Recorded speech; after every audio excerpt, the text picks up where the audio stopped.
Buenos días a todos por estar aquí con nosotros. Continuamos con el Congreso Internacional de Murillo, con la mesa dedicada a Murillo y la santidad, y tengo el honor de tener entre todos nosotros, como presidente de mesa y como ponente, a Felipe Pereda, que es profesor de la Universidad de Harvard, y nos va a hablar sobre la ilusión del tacto, la mística según Murillo. Le agradezco muchísimo a Felipe, a que todos ustedes conocen, que esté entre nosotros y que haya hecho un esfuerzo por todos los compromisos que tiene. Muchas gracias, Felipe. A ver, voy a ver si consigo poner esto que...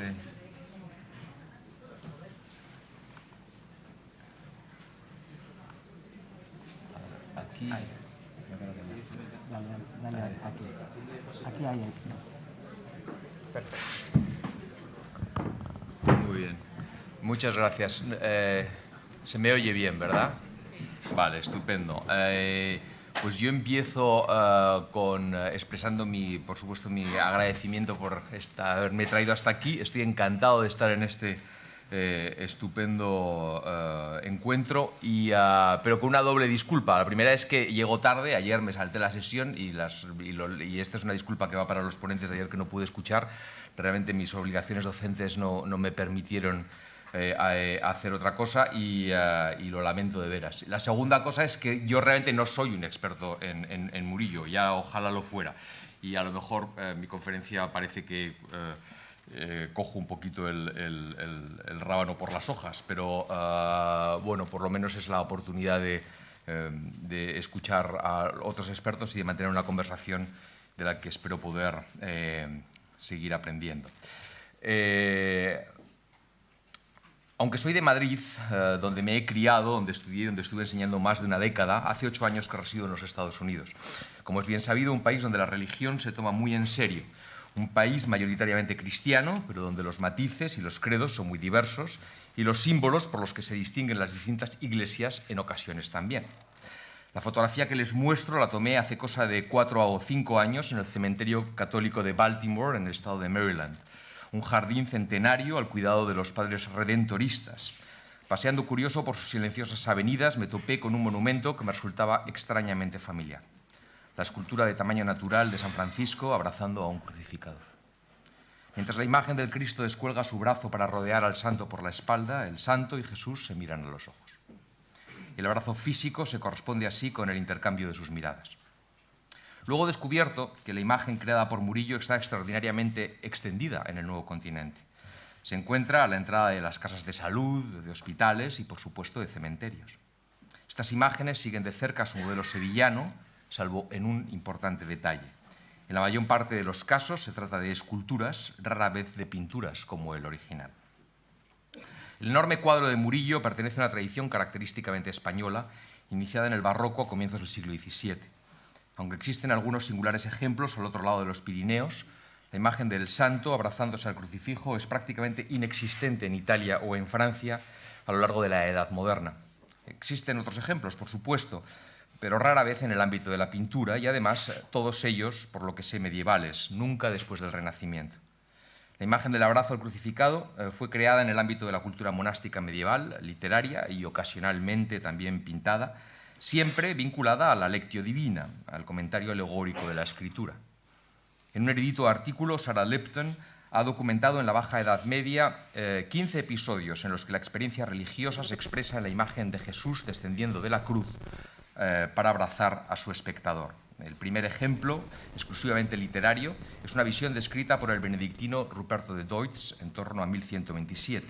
Describe la animación imaginaria de un crucifijo delante del cual estaba orando, concluyendo en un acusado tono homoerótico con el beso entre el amante y el amado, una cita explícita al primer verso del Cantar de los Cantares.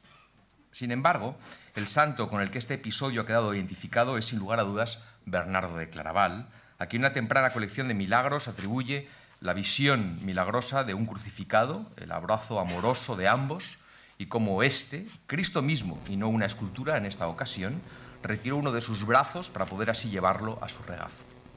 La imagen es apócrifa, cierto, pero encaja a la perfección con el máximo exegeta medieval del Cantar de los Cantares, y así habría de pasar a la leyenda dorada y con ella al Flos Sanctorum.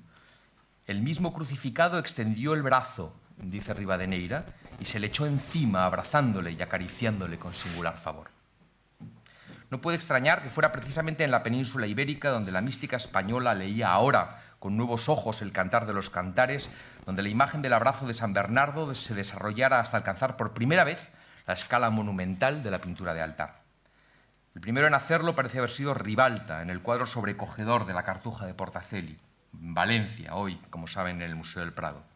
No voy a enredarme con este cuadro, que merece de por sí una ponencia, pero quisiera llamar la atención sobre un detalle original con el que el pintor valenciano se enfrentó a este tema.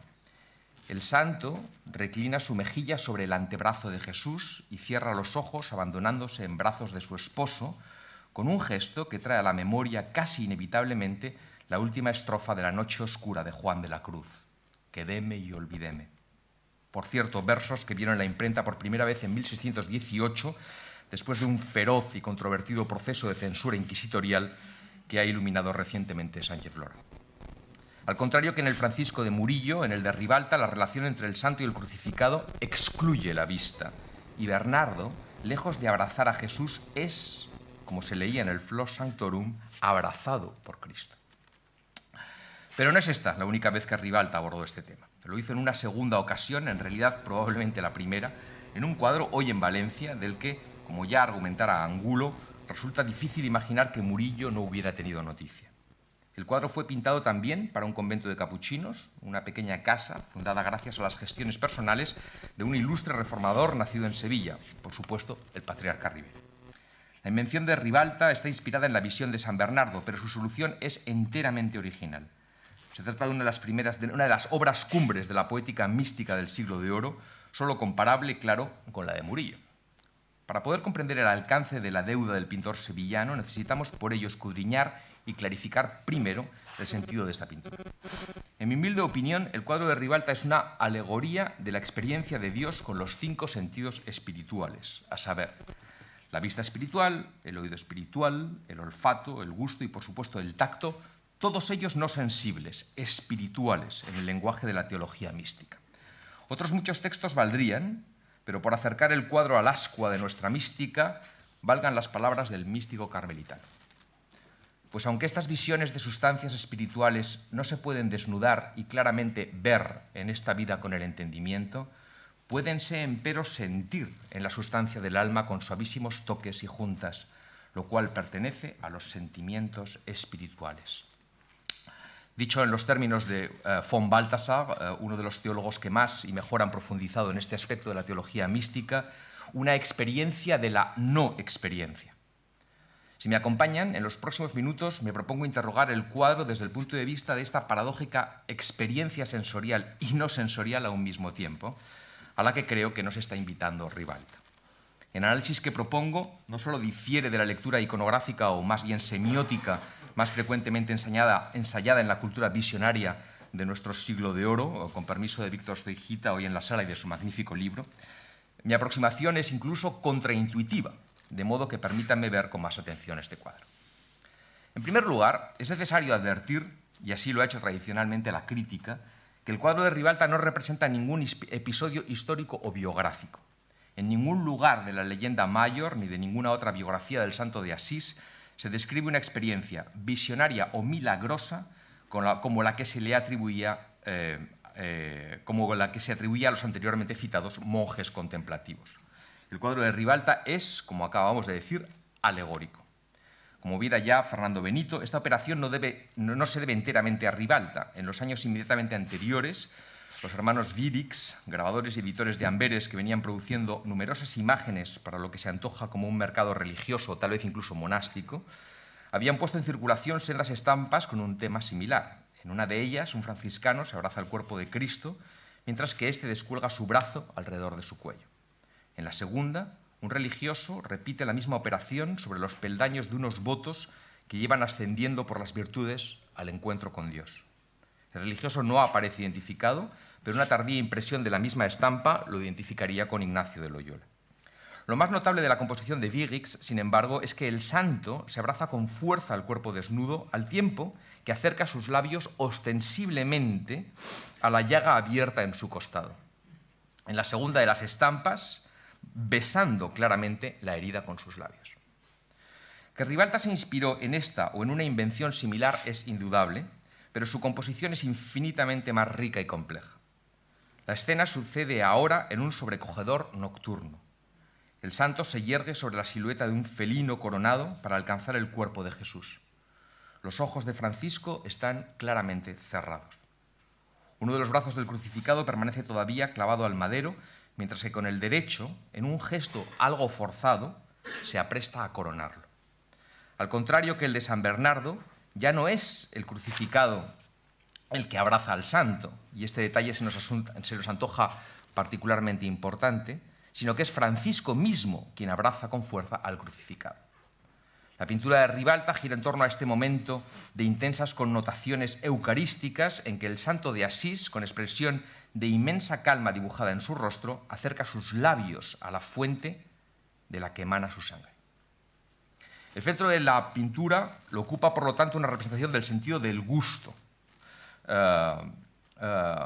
Por cierto, un lugar común de la literatura devocional de la Edad Media, con frecuencia ligada al exégesis del Salmo 33. Gustad y ved cuán suave es el Señor. Si el sentido espiritual del gusto se representa en el centro de la composición, a ambos lados del crucificado se ilustran alegóricamente los sentidos del olfato, a su derecha, y el del oído, a su izquierda. El primero es hasta donde sé una creación enteramente original de Ribalta. Un ángel aparece desde nuestra izquierda para colocar sobre la cabeza del santo una segunda corona, esta no de espinas, sino de olorosas flores. En el lado contrario, se trata de un ángel músico tocando una viola de gamba. Ambas alegorías, la del olfato tanto como la del gusto, se corresponden con las acuñadas en la estampa desde el siglo anterior. Las flores como símbolo del olfato y el instrumento de cuerda para el oído, aquí en dos de la famosa serie que Penck grabara a comienzos del siglo, pero hay otras. Si la corona de flores no tiene relación directa con la vida de Francisco y su valor es puramente alegórico, la segunda, la del oído, recuerda, sin embargo, un episodio de su vida que el propio Ribalta había pintado en al menos 2 ocasiones. Curiosamente, en ambos casos, subrayando la naturaleza puramente espiritual de la música que los ángeles tocan para el santo, y lo que no es menos importante para nuestro argumento, la paradójica invisibilidad de los ángeles que vemos pintados. Los cuadros representan un episodio canónico de la vida de Francisco. Unos ángeles irrumpen en su celda para consolarle con su música. En el cuadro de Wordsworth, el artista ha recurrido a un tradicional artificio retórico para mostrar que los ángeles son solo visibles a los ojos de la imaginación de Francisco y su música solo la escucha con sus sentidos espirituales. En la celda le acompaña un fraile que continúa enfrascado en la lectura, ignorante del bullicio que solo ocupa la imaginación del fraile. En el caso del Museo del Prado, la solución es más original. El cuadro se inspira en una estampa de Sadeler poco anterior, pero mientras que en su fuente grabada la naturaleza puramente espiritual de la música la indica de nuevo la presencia de 2 frailes que ignoran la irrupción imaginaria del ángel, Ribalta contrasta explícitamente su invisibilidad con la ceguera del hermano que irrumpe en su celda. El hermano que entra en este momento llevando un candil en su mano tiene los ojos, como podemos ver, totalmente cerrados. Los ojos cerrados, lo mismo que el Francisco de nuestro cuadro. Si con este gesto el pintor hace explícito que el santo solo siente el cuerpo del crucificado en sus manos, sin que pueda percibirlo con sus manos, con sus manos marcadas, por cierto, con los estigmas de su encuentro místico en el monte Alberna, de nuevo una experiencia corporal, pero no visual. Es decir, si la experiencia de Francisco es puramente espiritual y no corporal, es en el contacto de su brazo donde el crucificado se le hace presente. Nos encontramos de este modo en nuestro recorrido con el cuarto de los sentidos, el sentido espiritual del tacto. La representación del tacto como reverso de la ceguera es un lugar común de la alegoría de los sentidos en aquellos años, lo sabemos todos, ¿no? No se me ocurre mejor ejemplo que la pintada por su compatriota Rivera muy poco tiempo antes en Roma, un cuadro que Ribalta difícilmente podía conocer y que el propio Rivera, como por aquel entonces un artista del círculo de Guercino, desarrolló en un más que evidente guiño a la polémica del paragone entre la pintura y la escultura, el debate sobre la superioridad de las artes, sobre el que debo volver brevemente al final de esta intervención hoy. El sentido de la alegoría de Ribalta es diferente del de sus colegas italianos, sin duda, pero no estoy seguro de que sea menos sofisticado. En realidad, la representación del sentido del tacto en la tela del valenciano se refiere alegóricamente e invita en su propia experiencia inmediata a nuestro sentido del tacto. Veámoslo. Un detalle importante, pero también singular del Francisco que pinta Ribalta es la extraordinaria plasticidad de su hábito, compuesto de retales burdamente cosidos. La tela rugosa del hábito de Francisco se refiere a una anécdota de la leyenda que recoge, por ejemplo, el Flos Sanctorum. El santo, nos dice Rivadeneira, y cito, no consentía la blandura del vestido, de manera que se hacía con retales de otros hábitos y los cosía por dentro con cuerdas, y de nuevo son palabras de su biógrafo, de manera que estuviese áspera. Fuertemente empastado, la textura áspera del hábito de Francisco recuerda la austeridad del de Asís, al tiempo que apela directamente al sentido del tacto de los espectadores del cuadro. Ribalta nos invita a sentir en nuestra propia piel la experiencia del hábito. No es sin duda una coincidencia que en la tradición emblemática de raíces medievales que hemos seguido hasta ahora, la recogida en la serie de Penx, el sentido del tacto apareciera representado por un animal, la araña tejiendo su tela, y por una actividad, la del tejido en un telar manual. Permítame recapitular lo que llevamos dicho. Rodeando el sentido privilegiado del cuadro, es decir, el gusto, representado en los labios del santo junto al manjar eucarístico que brota de su costado, nos encontramos 2. El olfato, en la corona de flores que va a ceñir la cabeza de Francisco. 3. El oído, en el ángel que toca la viola de gamba. Y 4. El sentido del tacto, en el abrazo de Francisco y su hábito áspero. Todos estos sentidos se muestran como experiencias puramente espirituales, ¿vale? Como experiencias extrañas a los espectadores del cuadro, es decir, a nuestros sentidos corporales. Al igual que los frailes que acompañan a Francisco en su celda, pero sin alcanzar a escuchar la música que tocaban para él los ángeles, tampoco nosotros, hoy en esta sala, como espectadores del cuadro, podemos oír ciertamente la música que está tocando el ángel, no podemos oler las flores de la corona que está a punto de descender sobre la cabeza de Francisco, tampoco podemos sentir en nuestros dedos el tacto mórbido de la piel del crucificado, y menos aún podemos gustar en nuestros labios el líquido caliente de su sangre. Y no podemos hacerlo porque la pintura, por definición, es un medio única y exclusivamente dirigido a nuestro sentido de la vista. Lo que es para nosotros inaccesible es, sin embargo, parte de la experiencia del santo en sus sentidos espirituales. Que Ribalta se propuso aprovechar la relación unívoca del arte de la pintura con el sentido de la vista para subrayar por vía de la paradoja que la experiencia representada en su cuadro no es una experiencia corporal o sensible, sino una experiencia interior y, por lo tanto, espiritual, lo prueba la representación en el cuadro del quinto y último de los 5 sentidos espirituales. En este punto de mi razonamiento, confío en haber despertado algo de escepticismo y al menos 2 preguntas entre el público. La primera es simple.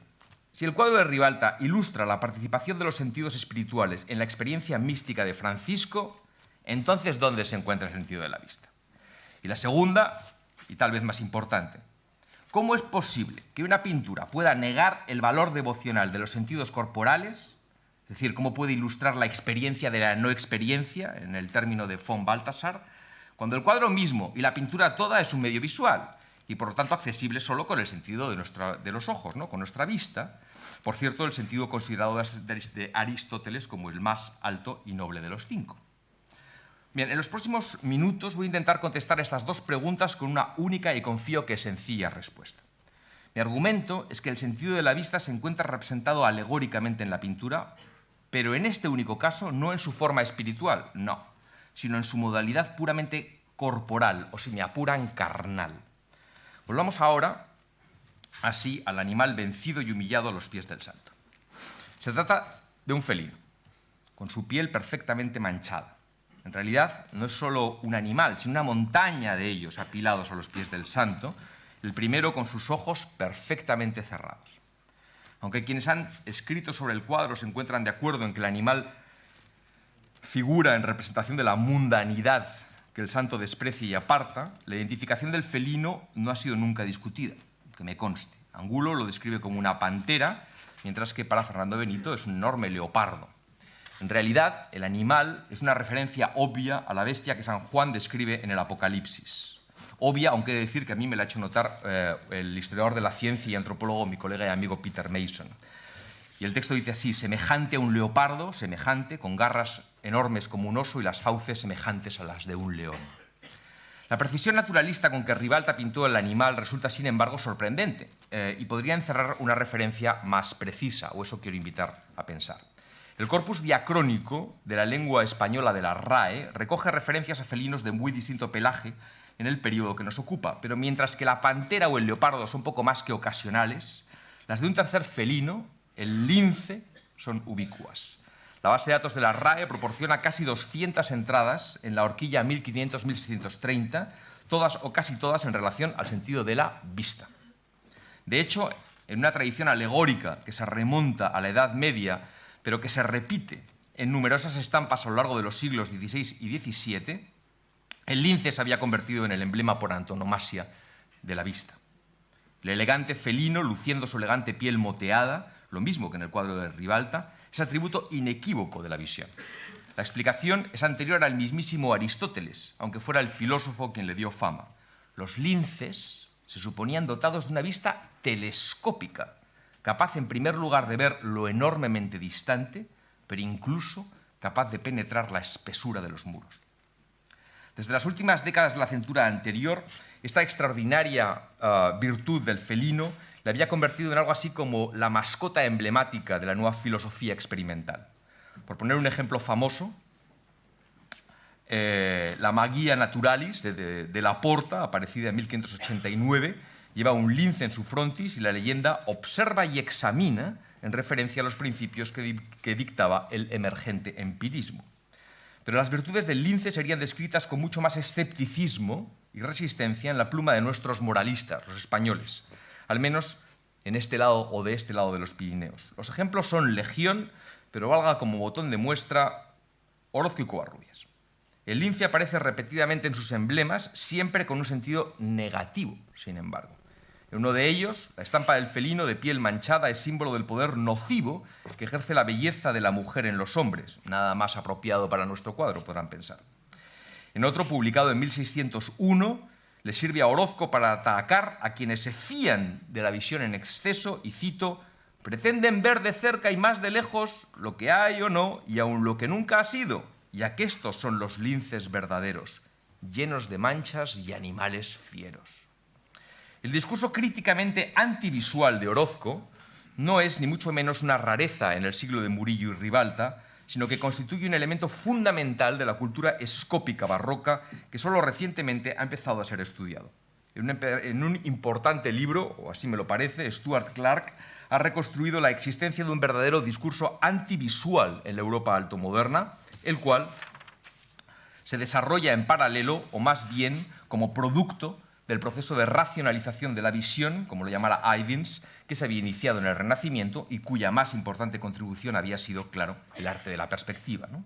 Son innumerables los autores barrocos, particularmente en el ámbito de la demonología, que recurrieron a la pintura buscando ejemplos donde ilustrar el poder engañoso de las imágenes, el dominio pecaminoso de la visión e incluso la vulnerabilidad de la vista a las artes mágicas del demonio. No menos importante ahora es que buena parte de los autores más señalados procedan precisamente de un ámbito ibérico. Estos son unos ejemplos señalados, pero hay otros muchos. El discurso elaborado por estos clérigos habría pronto de teñir también la imagen del lince en la cultura simbólica del barroco. Aquí aparece sin manchas, pero el texto dice que las tenía. En una de las más amplias descripciones morales de este felino, el Bestiario moral de Andrés Ferrer, la vista del lince es denunciada como una propiedad enteramente diabólica, pues los ojos no pueden alcanzar la distancia que se le supone, dice, como tampoco atravesar un cuerpo si no es diáfano, y cito, si no es pacto con el demonio. El alcance o el blanco preciso de estas críticas y con ellas de la alegoría felina de Ribalta es difícil, si no imposible, de determinar. En cualquier caso, es inevitable recordar que un discurso contrario, aunque destinado a triunfar en el largo plazo, luchaba entonces por abrirse paso en el ámbito de la filosofía natural. Del mismo modo en que de Laporta había puesto su trabajo bajo la mirada celosa del lince, A comienzos del siglo, los miembros de la primera Academia Científica Moderna, constituida en Roma en 1603, también hacían de este animal su símbolo y emblema. Reunidos en torno a la figura de Federico Cesi, los linces, los Lincei, se dieron precisamente este nombre, ¿no? La Academia dei Lincei, en plural, haciendo del sentido de la vista el signo distintivo de la nueva filosofía experimental. Su emblema, estampado en todas sus publicaciones, es, como pueden ver, la de un lince coronado. Vinculado a la Academia Romana desde 1611, Galileo Galilei publicó en 1613 su discurso sobre las manchas solares bajo el emblema del lince.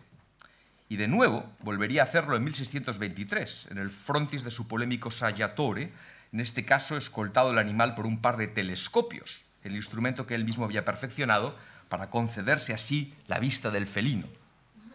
No deja de ser curioso que el cuadro de Ribalta fuera pintado inmediatamente después de que estallara en Roma la polémica por la que el clero consideró un ataque de los filósofos naturales a la autoridad de la escritura y la incorruptibilidad de los cielos en nombre de la observación empírica. Pero esto, quiero decirlo muy claramente, puede ser, lo admito, una simple coincidencia. Lo que no es una coincidencia es que Ribalta pintó la imagen del mundo vencido y humillado bajo los pies de Francisco, y si nuestra hipótesis es correcta, con una referencia oblicua a la visión carnal, entronizando en su lugar a los 4 restantes sentidos espirituales. E insisto, el gusto que el santo sacia en la herida de su costado, el oído que entona la para nosotros inaudible música que tañen los ángeles, el olor que desprenden sus flores pintadas y, por supuesto, el tacto con que el santo de Asís aprieta el cuerpo del crucificado. En los últimos minutos, a mi disposición, volvamos entonces ahora a la composición de Murillo. Como el de Ribalta, también el lienzo de Murillo lo componen figuras de tamaño natural.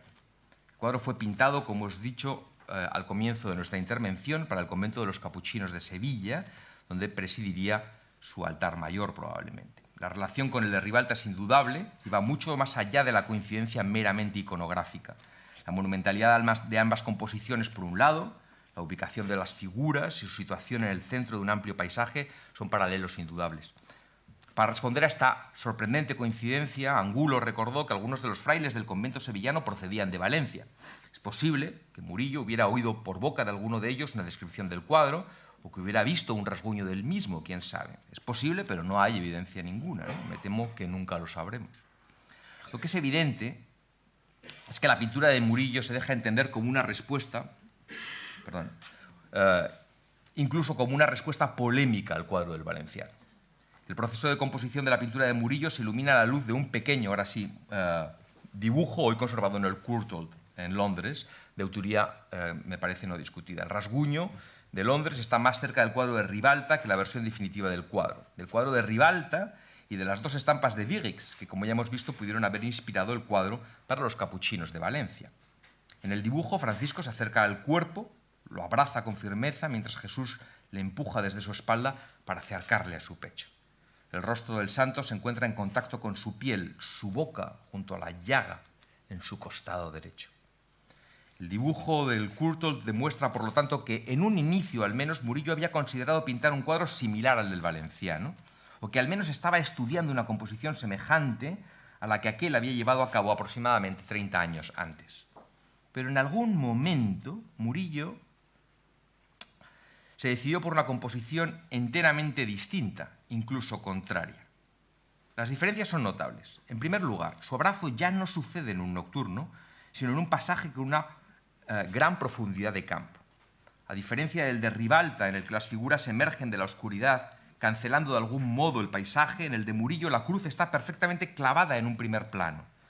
Detrás se extiende la lejanía, en la lejanía, lo que los historiadores del arte nos hemos acostumbrado a llamar un paisaje, pero que todavía en aquellos años se denominaba con el término lejos. Unos lejos, en referencia a aquello que el artista ha pintado en disminución detrás de las figuras principales, invitando a nuestra mirada a perderse en la profundidad del cuadro.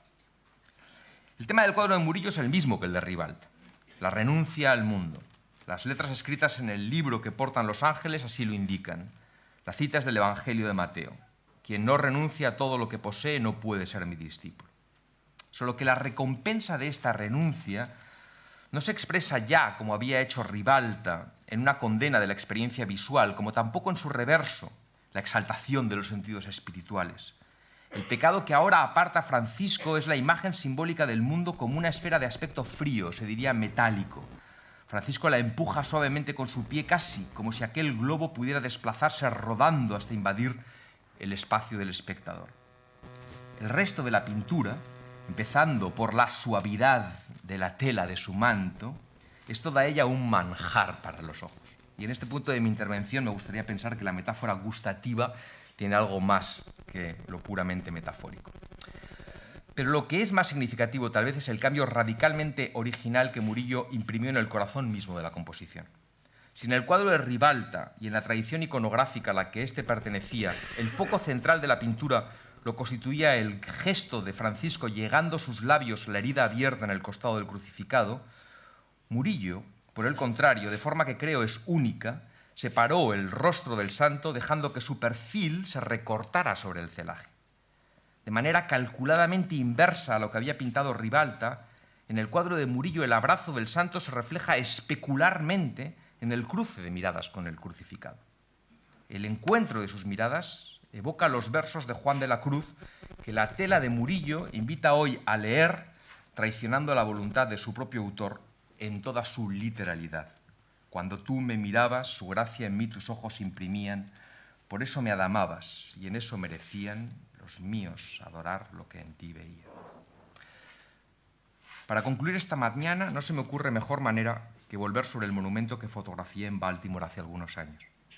Porque algo realmente singular de la inmensa fortuna del cuadro de Murillo es precisamente que la mayor parte de sus reproducciones, al menos la mayor parte de aquellas con las que yo me he encontrado, no son pinturas.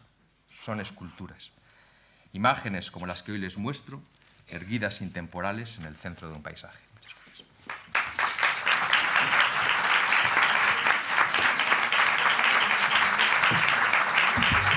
gracias.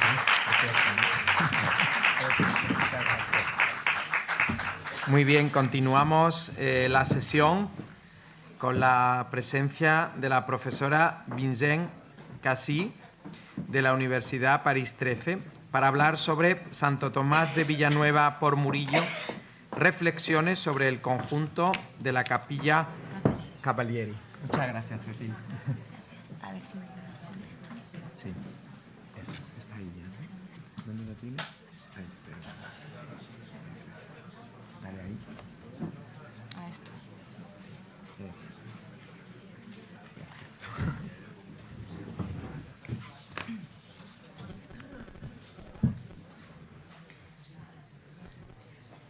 Buenos días a todos. Pues yo también quiero, por supuesto, agradecer muchísimo a Benito Navarrete Prieto por esta invitación y agradecer toda la organización del mismo. Está siendo un placer estar aquí y aprender mucho con vosotros.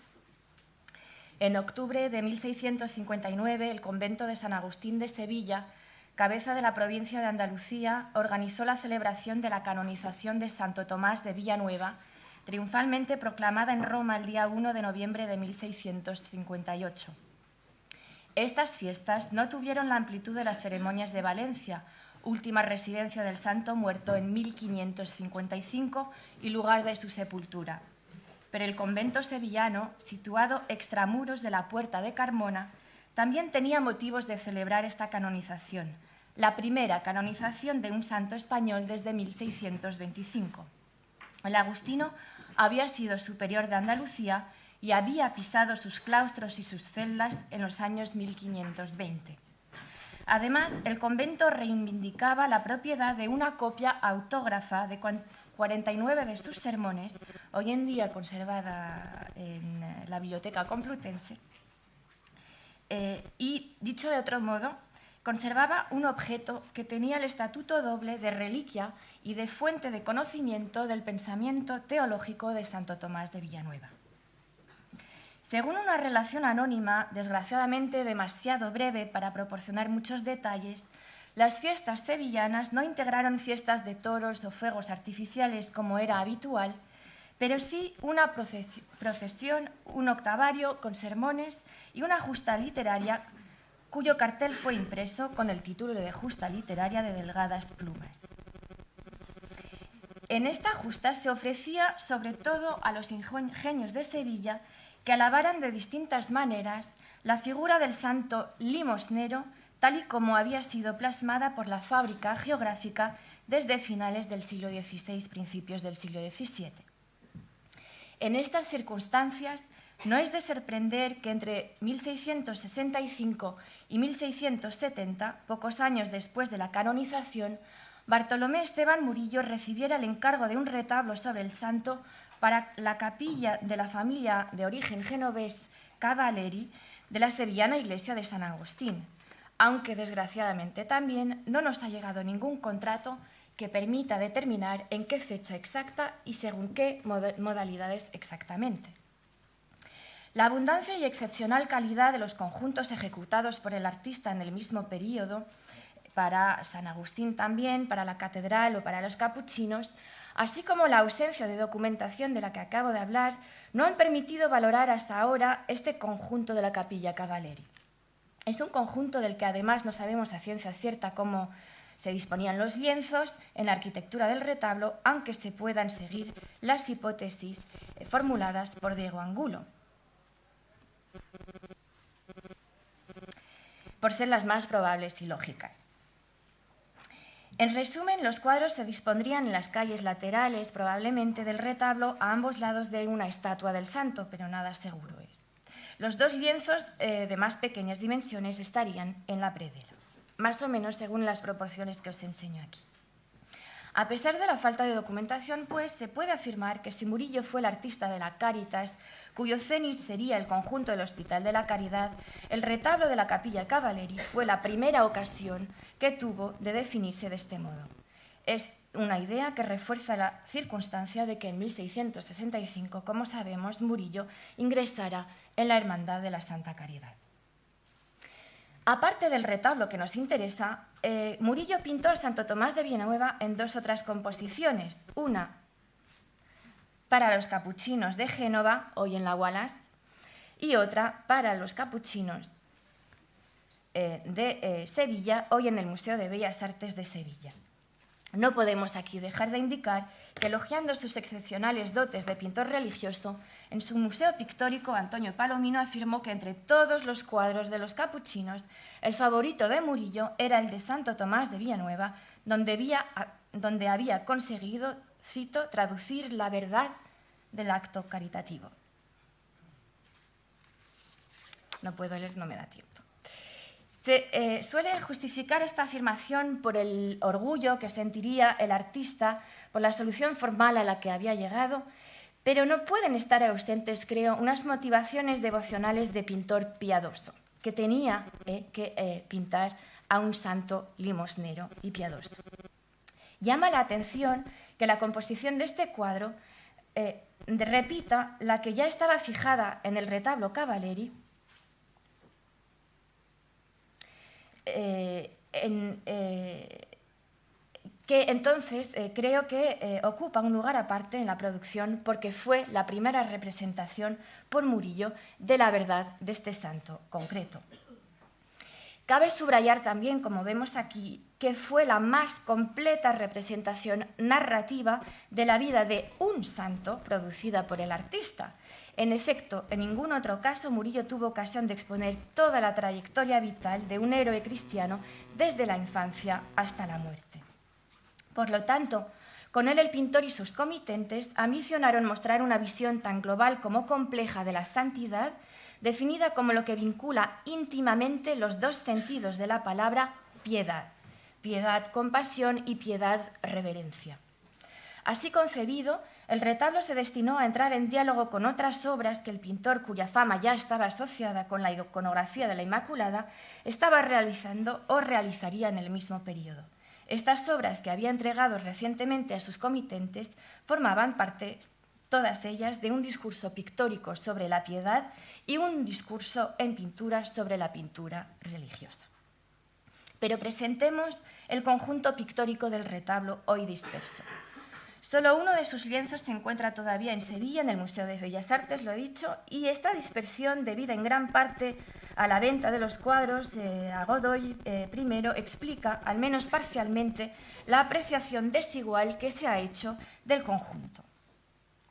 Seguimos la cronología de los episodios hagiográficos para mostrar los distintos cuadros. El primero de ellos es el que está arriba a la izquierda, de formato rectangular y se conserva en Cincinnati en el Art Museum. Se trata de Santo Tomás Niño repartiendo su ropa, mide unos 2 metros por 140 y este cuadro estaría situado, como he dicho, en el registro superior. Como dijo Claude Esteban en la brillante introducción que hizo de la edición francesa de la ópera completa de Bartolomé Esteban Murillo, realizada por Gaia Nuño en 1978, traducción al francés en el 80, este cuadro se vincula a sus escenas de género con niños pícaros. Son aquellas escenas que desde siempre han despertado el entusiasmo de los críticos, al contrario de los cuadros religiosos del pintor, tildados muy a menudo de dulzones o sosos. Pero esta composición forma parte de las que concentran los dos aspectos de la obra, creo que demasiado separados por la crítica, pues Tomás de Villanueva Niño, tal y como contó el hagiógrafo Miguel Salón, procurador de su causa de canonización, era piadoso y compasivo desde la infancia. Un día, en medio del invierno, llegaron allí unos muchachos desnudos temblando de frío, pidiéndoles remediasen, viendo que de aquella casa no les daban cosa alguna, llamóles y al uno dio su sayo, al otro su jubón y al otro las calzas, quedándose él con sola la camisa y de aquella manera se pasó a su casa. Cuando le vio su madre venir de aquella suerte y le riñese, dijo el bendito niño: «Señora, haga vuestra merced de mí lo que mandara y deme el castigo que fuere servida, que nuestro Señor sabe cómo, viendo yo a aquellos pobrecitos desnudos y titiritando del frío, no he podido hacer otra cosa, ni ha sido en mi mano dejar cubrirlos lo mejor que pude». Volvió la buena madre con disimulación sus ojos a una imagen y alabó al Señor que le había dado un hijo tan piadoso y compasivo. Y notemos de paso la mención de esta imagen que reaparece en la última composición del retablo de Cavalieri. En la composición pictórica, pues, constatamos que el artista ha seguido a rajatabla el relato hagiográfico que el prior de la comunidad le proporcionaría. Hizo lo mismo en las demás escenas, ya que habían sido seleccionadas también para el certamen poético de 1659. En el conjunto pictórico, lo que se enaltece es el carisma de Santo Tomás, acorde con la espiritualidad agustiniana. Esta interpretación de la santidad como obra de virtud la ilustraba el mismo San Agustín, ya representado por el mismo Murillo en el retablo mayor de la iglesia. Y Santo Tomás de Villanueva, según el discurso del hagiógrafo Miguel Salón, ilustraba contenía en su vida los verdaderos milagros que eran los actos caritativos, es decir, en definitiva, el ejercicio de la virtud. Porque resucitar muertos, alumbrar ciegos, librar a endemoniados, aunque son obras sobrenaturales y efectos que no pueden salir sino de virtud divina, sírvese nuestro Señor algunas veces para hacerlos de hombres pecadores y malos. Pero tener la casa rica y el corazón pobre, las arcas llenas de oro y el corazón vacío, todo amor y afición de ese mismo oro, gozando con abundancia de lo temporal y que el espíritu no piense sino en lo eterno, y allá esté todo cuidado y esperanza, no puede ser sin grande ayuda del cielo, etcétera, etcétera. Pero, continuaba Salón, no quiso nuestro Señor que le faltase este testimonio y abono de su santidad, honrando en vida su persona y limosnas con milagros notables y evidentes, y después de muerto, con tantos y tan admirables como veremos, dice en el libro tercero de la historia de su hagiografía. No hay que olvidar entonces, dice Salón, no hay que olvidar que lo milagroso es prueba de santidad. Y en el retablo constatamos también una distribución por pares, en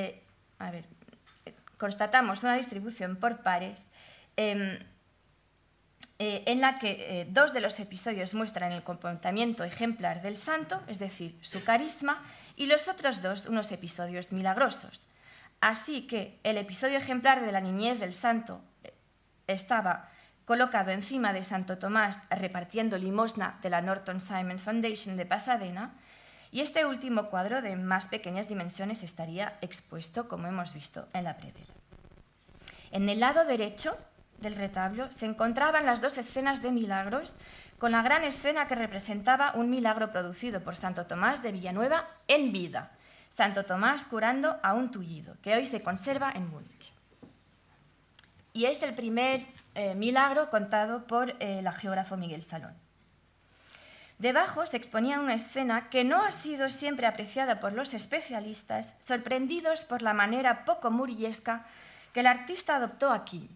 Y da la circunstancia también que es un cuadro del que sé desde ayer que está ahora en restauración y que estaba conservado, creo que, que estaba muy sucio.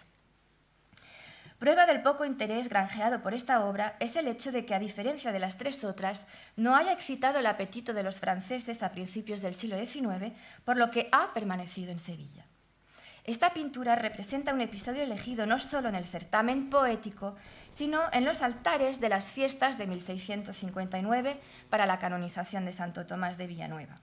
Es un episodio al que Miguel Salón dedica un capítulo entero para demostrar la participación del santo a lo divino a lo largo de su agonía. Se trata del crucifijo, lo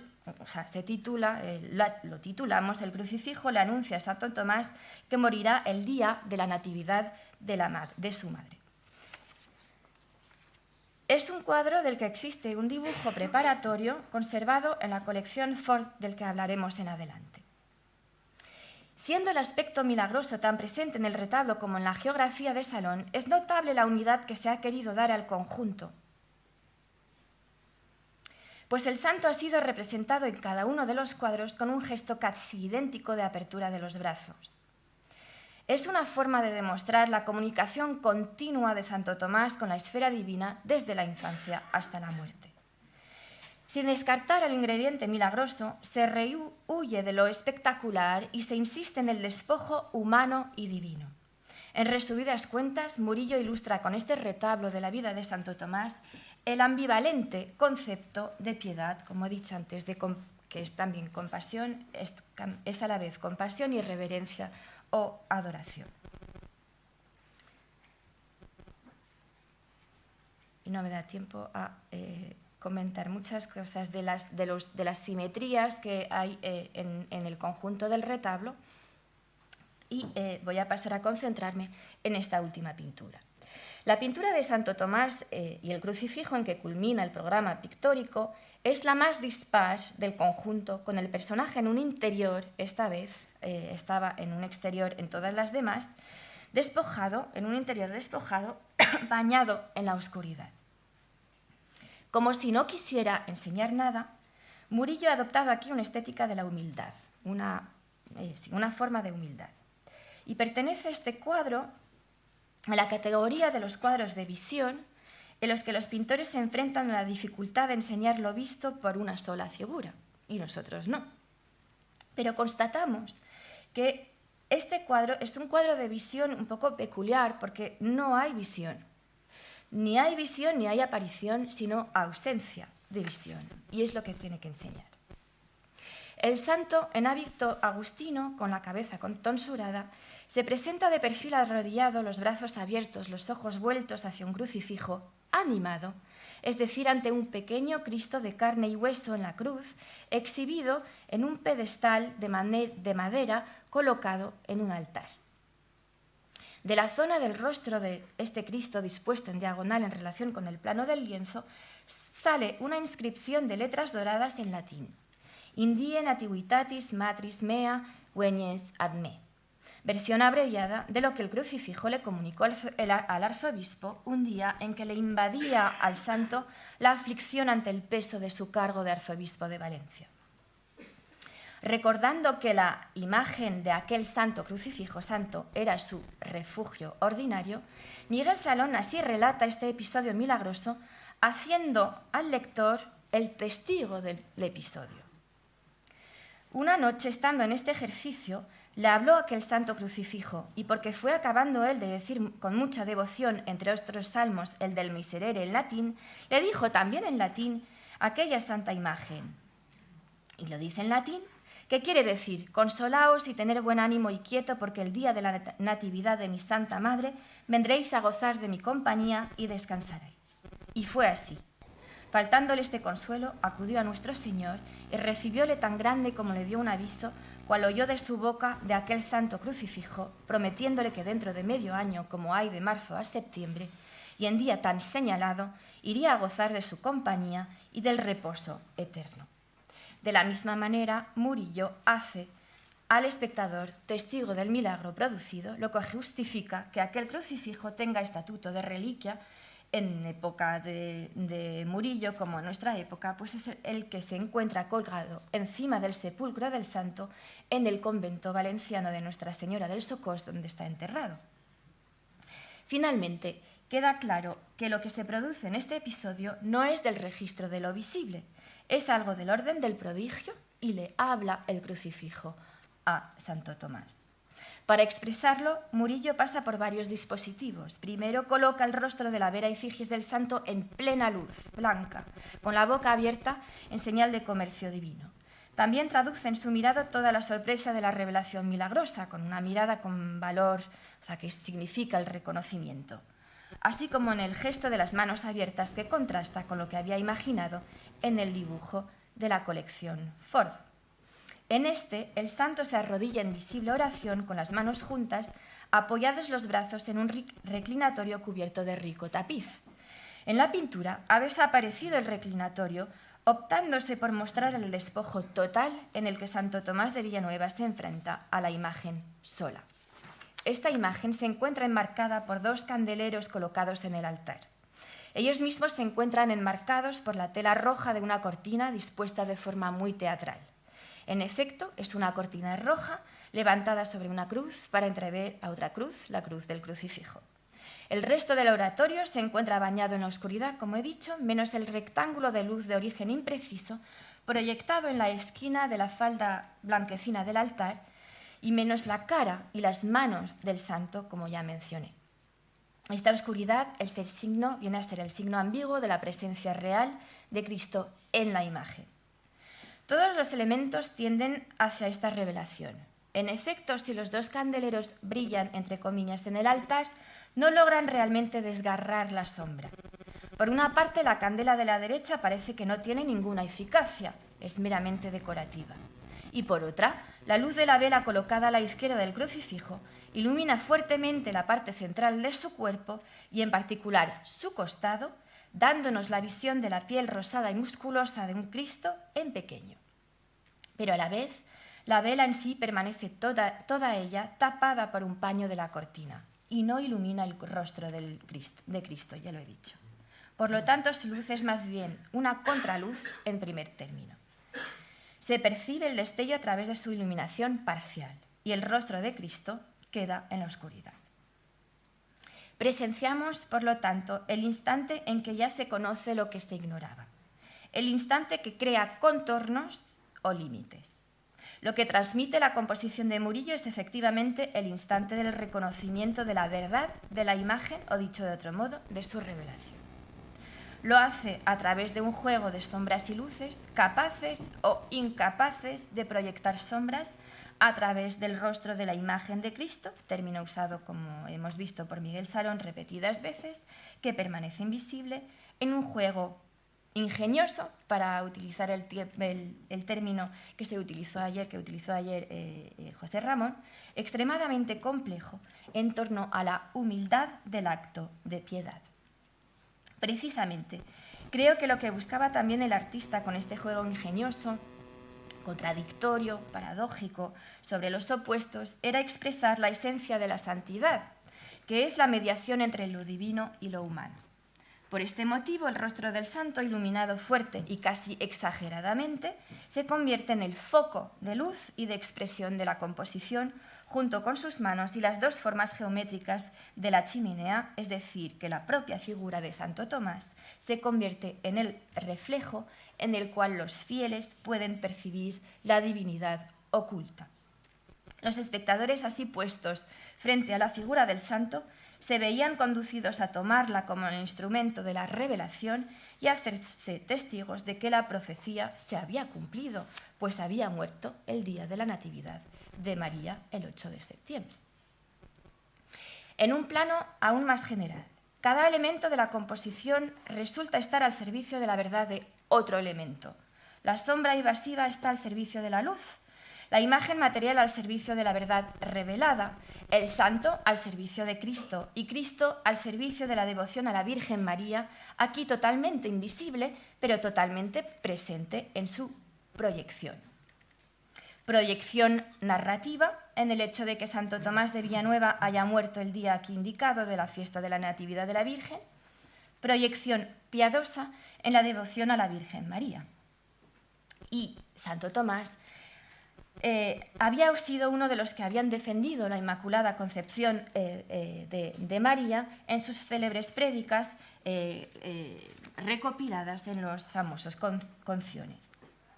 En efecto, este santo limosnero había sido un gran pensador de la participación de María a la historia de la redención con sermones sobre fiestas de la Concepción, de la Natividad, de la Presentación, la Anunciación, la Visitación, la Purificación y la Asunción.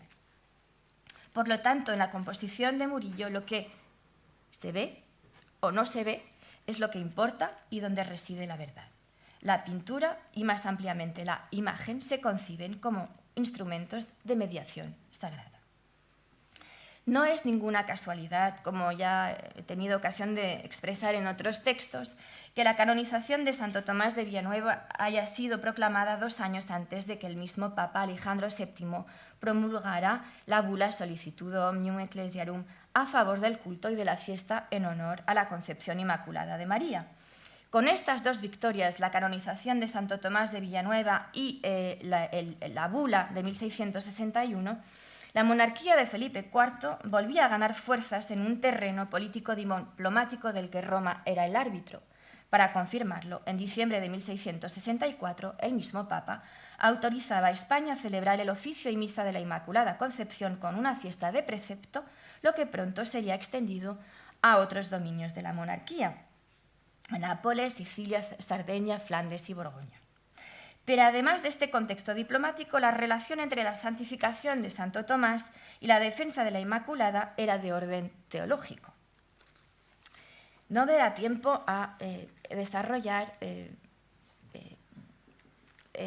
una comparación con una obra, sobre todo, pero me imagino que Elisa hablará de ello en adelante, con la obra de la Dubitatio, el Dubio de San Agustín, presente en la misma iglesia de San Agustín donde está esta obra, entre la leche de María y la sangre de Cristo. Podemos extender además esta lectura intertextual o interpictórica a otras obras de Murillo del mismo período. Pero para terminar, lo que creo que es interesante es que había entregado, justo antes de la Capilla Cavalieri, Murillo había entregado una Natividad de la Virgen, que es la única Natividad de la Virgen que haya hecho para la capilla de la Catedral de Sevilla en 1660, lo que los comitentes del cuadro de la Capilla Cavalieri no podían ignorar. De este modo, el Santo Tomás de Villanueva y el crucifijo, que remite a la fiesta de la Natividad sin representarla, es también un instrumento de un diálogo voluntario con una imagen proyectada, tanto para los comitentes como para el propio Murillo, una imagen proyectada con toda la obra y la fama del pintor religioso.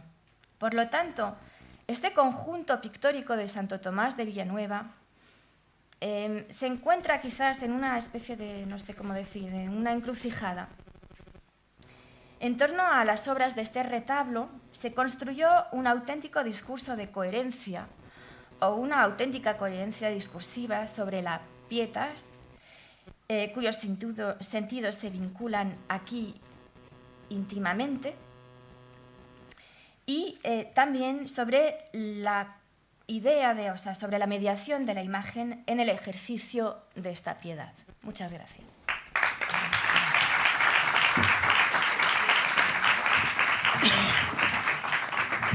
Gracias. Muchas gracias.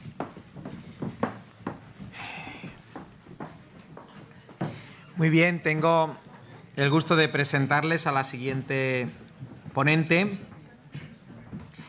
Lisa Duffy Ceballos, del International Foundation for Art Research de Nueva York, que nos va a hablar sobre las pinturas de Murillo de San Agustín en el contexto de la espiritualidad agustiniana española. Muchas gracias, Lisa. Thank you very much for coming.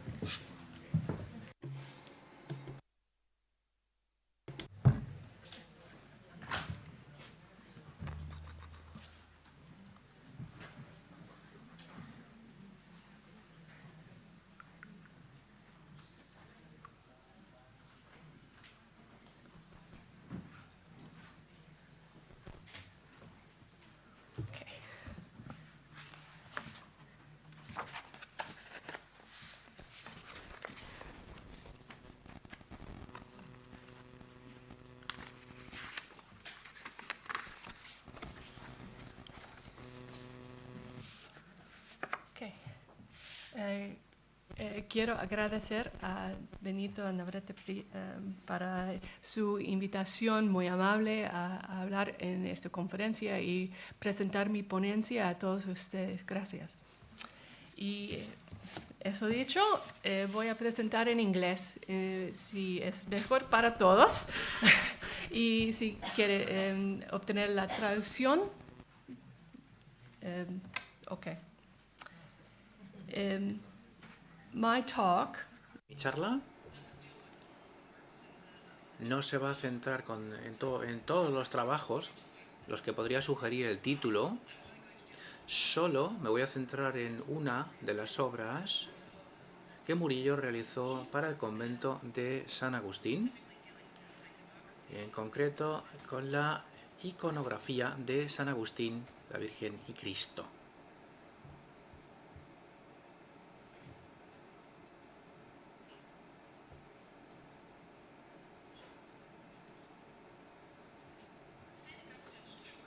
Esta relación entre San Agustín, María y Cristo fue un tema bastante popular durante la Contrarreforma como justificación de la insistencia católica en la necesidad del pecador de la intercesión sagrada, divina. La interpretación de Murillo de este tema bien conocido bebe en modelos iconográficos y promueve una lectura singularmente mariana de la imagen, que promueve a la Virgen como la intercesora entre el hombre y Dios. En el año 1664, Murillo comienza a ejecutar una serie de pinturas para decorar la iglesia conventual de San Agustín de Sevilla, ubicada fuera de la Puerta de Carmona. Este enorme complejo, construido en su mayor parte durante el siglo XVI bajo el Ducado de Arcos, fue remodelado en 1664, con un nuevo altar diseñado por Bernardo de Pineda y una serie de pinturas de Murillo dedicadas a las visiones de San Agustín. La Virgen Cristo con San Agustín y el Sagrado Corazón, y San Agustín y la Trinidad, junto con otras imágenes con diversos atributos. Dos imágenes adicionales en ese complejo: San Agustín en éxtasis en la sacristía y San Agustín entre Cristo y la Virgen, la mayor del grupo, probablemente colgada en un altar interior del convento. Estas últimas dos imágenes, aquí se pueden apreciar. Tenemos a San Agustín con el Sagrado Corazón. Estas dos imágenes, como digo, están relacionadas estilísticamente en su descripción del santo. Ambas muestran a San Agustín con la mitra del obispo, con ese hábito, de rodillas, con ese gesto de asombro, con la visión divina. Aunque hay diferencias críticas entre ambas pinturas. En la pintura de la sacristía, San Agustín aparece solo en un interior experimentando una visión de su corazón. Mi corazón está agitado hasta que llega a ti. Ese corazón en llamas es emblemático de ese fervor religioso de Agustín y representa la fuente de la inspiración divina para los tratados doctrinales, la ciudad de Dios y las exposiciones sobre los salmos, que aparecen a sus pies. Murillo presenta a San Agustín como un eminente teólogo, obispo y doctor de la Iglesia y heredero de los apóstoles y de San Pablo, cuyas imágenes aparecen también incluidas. Por otro lado, la visión de Cristo y de la Virgen de San Agustín ofrece una interpretación más devota de una visión mística. San Agustín aparece de rodillas ante el altar entre el Cristo crucificado con la sangre que emana de su herida y la Virgen que ofrece leche de su pecho. Esta autoridad eclesiástica y teológica se desenfatiza dentro de la composición. Tenemos esos símbolos sostenidos por los dos ángeles y la decoración, que es puramente ornamental, no tiene ningún significado doctrinal o eclesiástico. Los libros que aparecen en la parte de abajo no tienen título y no se pueden identificar. La experiencia mística del santo es también devocional. Murillo no recurre a los textos explicativos para enfatizar la unión mística que se establece entre las figuras, como la Virgen y Cristo, descendiendo desde los cielos. Esa expresión de San Agustín, esos brazos abiertos, expresan su asombro, pero también se dirigen al dilema central de la escena, y es que San Agustín no puede rezar a Cristo y a su madre al mismo tiempo. Esa composición bifurcada nos muestra a Cristo y a María como contrapartes celestiales, sirviendo como metáfora visual para Agustín sobre la forma de pedir a cada una de las figuras, Cristo, la Virgen. Aquí tenemos la cuestión del arbitrio divino y si uno debe presentar directamente sus peticiones a Cristo o a la Virgen para que interceda. Vale la pena señalar que aunque los términos mediador e intercesor o mediadora e intercesora se utilizan a menudo de manera similar, hay una distinción teológica importante que hacer aquí. Mientras que la Virgen y los santos son intercesores que piden por la humanidad y presentan nuestras peticiones a Cristo, solo Cristo, que es hombre y Dios, es mediador entre la humanidad y Dios. Como ya establece San Agustín en la ciudad de Dios, la humanidad, que se ha dispersado a partir del pecado original, requiere de un mediador, el Hijo del Hombre. Los escritos teológicos de San Agustín son inequívocos en cuestión de la mediación divina. Los privilegios que él identifica para Cristo como Redentor y como mediador son suyos únicamente. Esta visión aparece, no se describe en los escritos del siglo IV. Aquí vemos una inspiración en varios pasajes que vienen de escritos devocionales apócrifos relacionados con San Agustín erróneamente, que al igual que la aparición mística en sí misma, beben de la piedad devocional de la Edad Media. El primer registro publicado de la visión de San Agustín entre Cristo y la Virgen viene citado en San Aureli Augustini Ponensis de Cornelius Lancilotus, publicado en Amberes en 1616. En la descripción del gran amor de Agustín por los santos y la Virgen, Lancilotus afirma que mientras que sus rodillas se dirigen a Cristo y a la Virgen, San Agustín repite lo siguiente: Positus in medio quod me vertere nestio, in pascora bulle in lectora bubere, que se puede traducir a: situado en el centro, no sabía hacia dónde dirigirme, aquí estaré saturado por la herida y allí beberé de los pechos. La autoridad citada por Lancilotus es de un pasaje de las meditaciones pseudoagustinianas, donde el escritor medieval de las meditaciones, utilizando la voz de Agustín, invoca la humanidad compartida del santo para su intercesión por la humanidad. Todos vosotros que habéis atravesado este mar de mortalidad, os pido que intercedáis y pidáis con constancia y perseverancia por nosotros, miserables pecadores.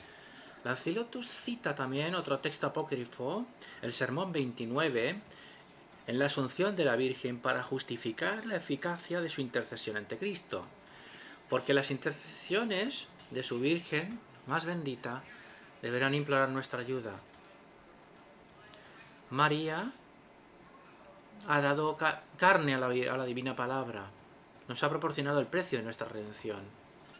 Algunas de las imágenes anteriores de la visión aparecen en obras italianas del siglo XVI para diseminar la devoción en la Europa católica. Una de ellas es la impresión de Marius Cartarius, de aproximadamente 1570, donde aparece Agustín entre Cristo y la Virgen María como imagen devocional central. Está rodeada por escenas de la vida de Agustín, de sus confesiones. La imagen de Cartarius nos muestra la iconografía estándar de la visión. Aquí aparece esta inscripción, Positus in Merie.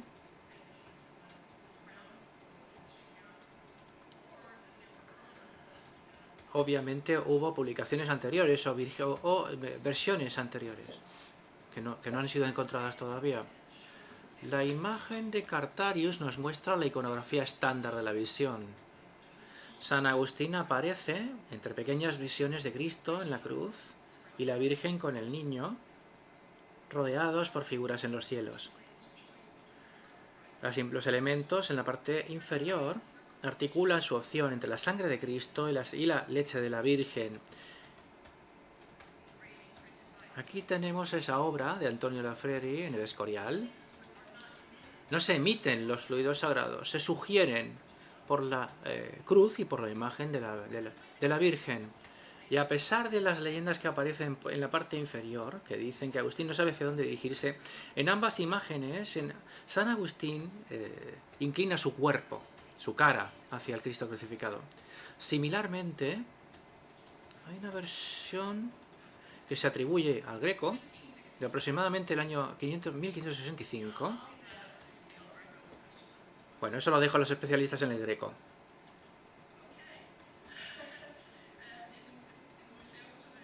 En el Museo Correr, en Venecia. Aquí aparece el santo completamente inclinado hacia Cristo, que se inclina su cabeza hacia Agustín. En esta y en todas las imágenes anteriores del sujeto, Cristo está de hecho presente en sus manifestaciones humana y divina, como el niño Cristo y como el crucificado, como la palabra hecha carne. En este caso, no sabemos hacia dónde dirigirnos, pero tenemos a Cristo en ambos casos. Cristo aparece como el crucificado y como el niño. Así que, en cierto modo, la opción no existe. Hagamos lo que hagamos, llegamos a Cristo. En este caso concreto, vemos una variación del tema, porque Dios Padre y el Espíritu Santo aparecen entre la Virgen y Cristo, quizás como eco de esa afirmación de San Agustín, que Cristo el mediador reconcilia al hombre con Dios y lo lleva hacia la Trinidad. Eso seguramente es un recordatorio de los escritos más famosos de San Agustín sobre la Trinidad.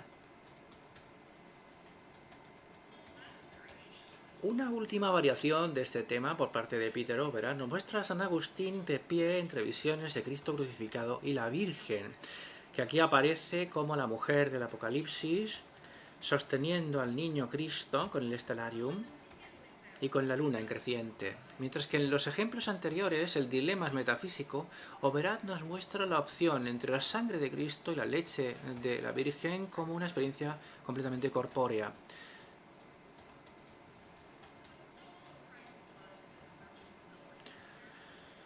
Esta imagen se asocia principalmente con el culto del cisterciense San Bernardo de Clairvaux, a quien la Virgen favoreció con ese flujo de leche que va directamente a sus labios.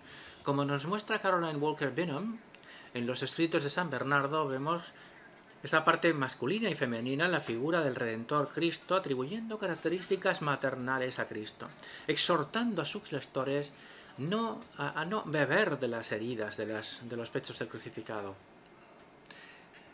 En el siglo XII, el rey de Ribol nos habla también de este sentimiento, hablando del crucificado como hijo y madre en una única entidad, donde la sangre y la leche se convierten en una en el crucificado. Aquí tienes una representación del Salvador en la cruz. Sus brazos abiertos te invitarán a abrazarlo, sus pechos descubiertos te alimentarán con la dulzura para consolarte. Esta fusión de los papeles de Cristo y de la Virgen fue facilitada por la creencia medieval de que esa leche y esa sangre eran intercambiables. Vemos vestigios de estas ideas en cuanto a los fluidos divinos, incluso en la era barroca, en la parte en el convento de San Agustín de Sevilla. En sus ejercicios devocionales de Cuaresma, 1604, Fray Pedro de Valderrama, prior del convento de San Agustín, describe dos tipos de sangre. Una que está en las venas, que es colorada, y otra que está en el pecho, se convierte en leche blanquísima. Mas esta es la diferencia de las dos sangres, que la de las venas es menester con hierro sacarla, pero la del pecho sale tan de su voluntad. Y esto debería mencionarlo, es respuesta a por qué durante la resurrección y el apocalipsis se habla de túnicas para ir al cielo, bañadas en la sangre del Cordero. Si os estáis preguntando por qué, pues esa es la razón. Durante el siglo XVI, esa confluencia de la sangre con la leche mística y de la parte femenina con la masculina en la figura de Cristo dio paso a esa asignación tradicional de papeles por género ocupado por Cristo y por su madre. Es posible por esas confluencias, aunque la leche de la Virgen se convierte en un instrumento poderoso para la intercesión y la redención de la humanidad. Esta eficacia tan singular de la leche de la Virgen deriva de la creencia de que el hijo no puede rechazar la petición de la madre. En una pintura del siglo XV, María se arrodilla junto a Cristo, manteniendo sus pechos e implorando para que interceda en nombre de los pecadores bajo su protección. Querido hijo, por la leche que te he dado, ten misericordia. Aquí tenemos otro ejemplo, donde vemos al Cristo resucitado. Es un cuadro de 1625. Es una imagen algo posterior que nos muestra al Cristo Redentor sosteniendo la cruz. Esta es la forma que se prefería en aquella época para estas imágenes. Durante la Reforma, la necesidad de contar con intermediarios divinos fue atacada por los reformadores protestantes en la doctrina de la justificación por la fe.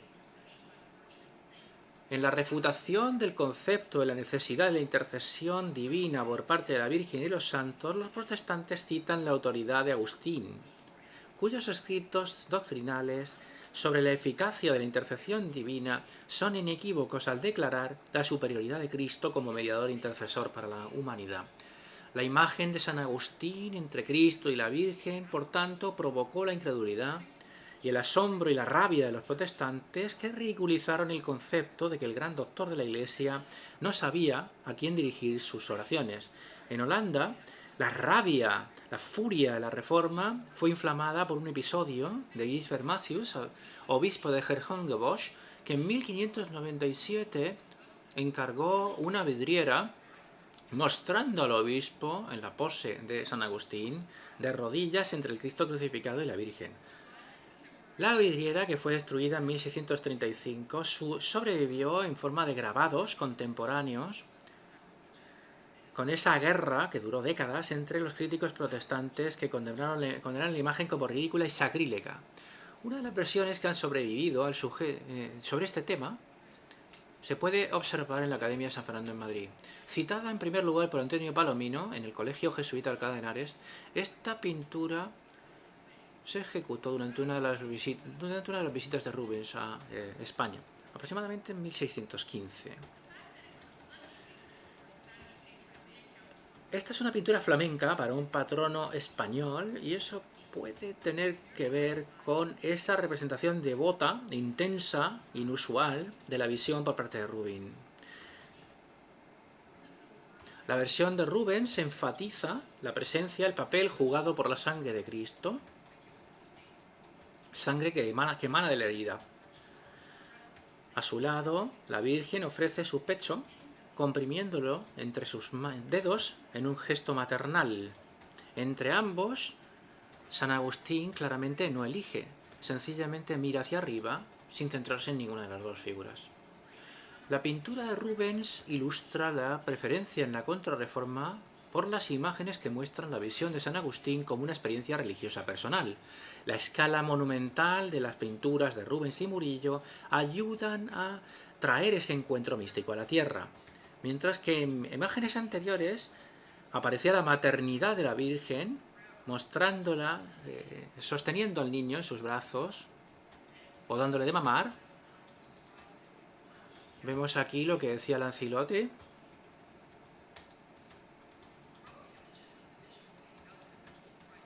Y en cualquier caso, las imágenes barrocas de la visión de San Agustín entre Cristo y María típicamente muestran solo a la Virgen.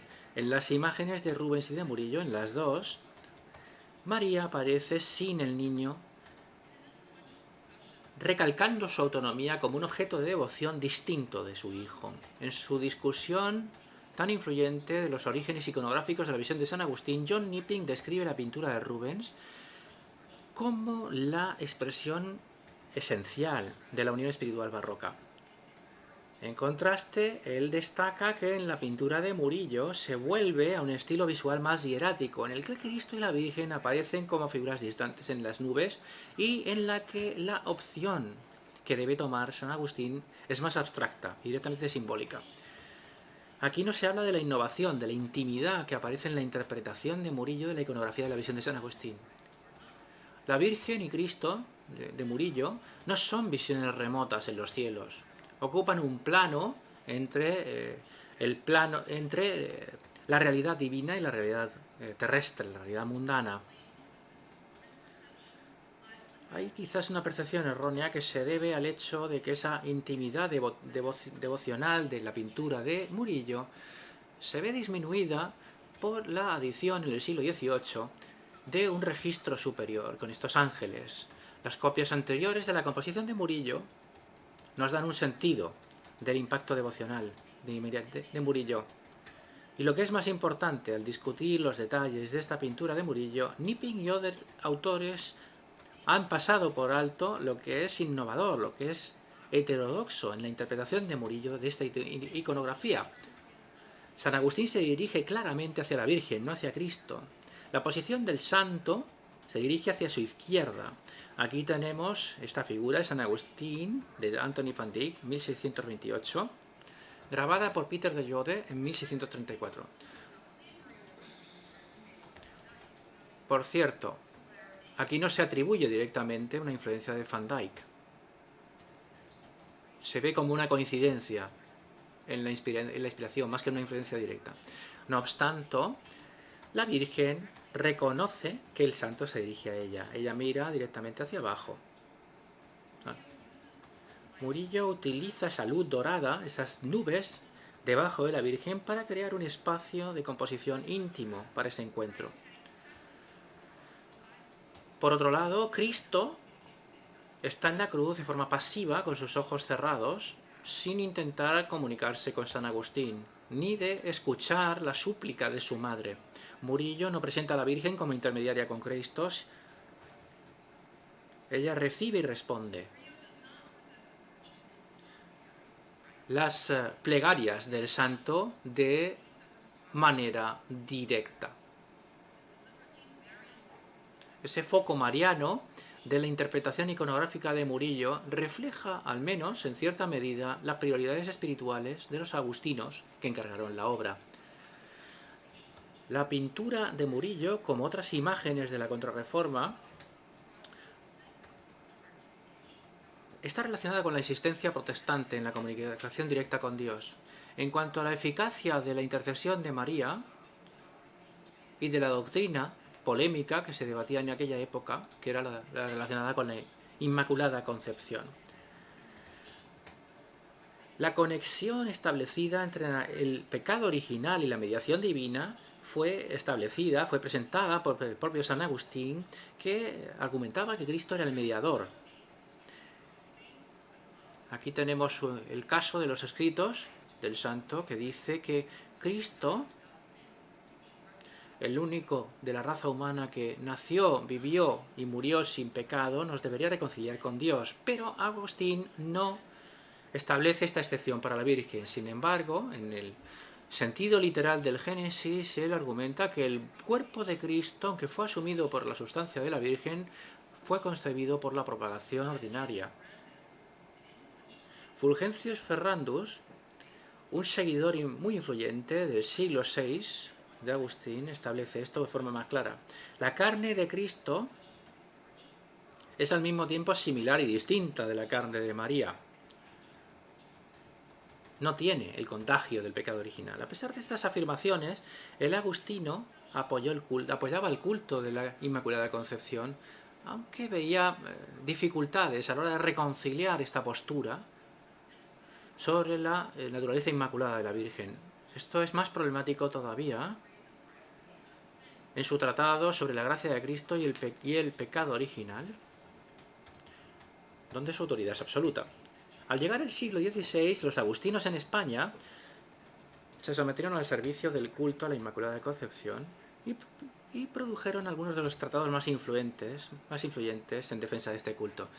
De forma muy significativa, una de las prerrogativas que los especialistas en la Inmaculada Concepción de la Orden Agustina se planteaban era la de la Virgen como comediadora. El agustino Jerónimo Aznar habla de esto en 1620, en su tratado sobre la Inmaculada Concepción. Allí dice que la Virgen es la perfecta mediadora y abogada de los hombres, porque ella sufrió mucho de lo que hemos sufrido, pero no comparte nada del pecado de la humanidad.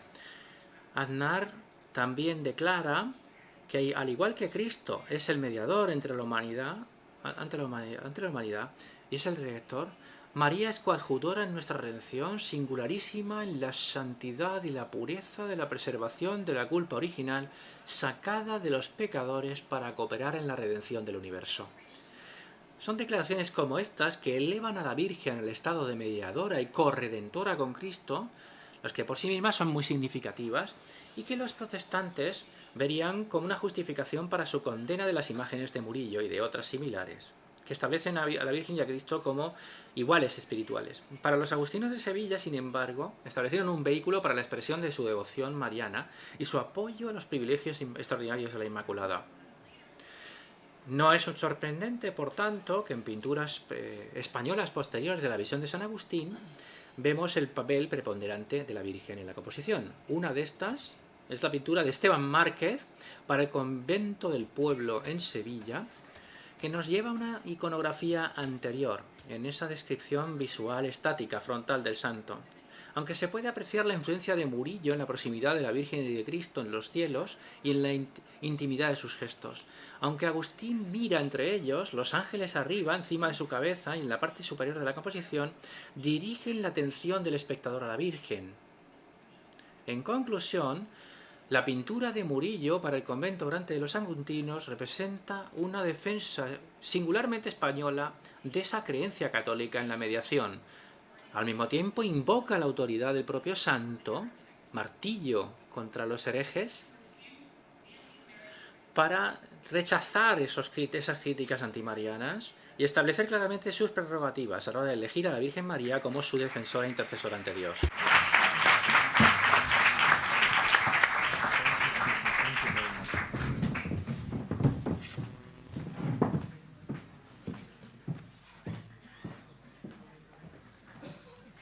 Muy bien, tenemos ahora una pausa para tomar un café hasta las 12. Por favor, sean puntuales. Muchas gracias.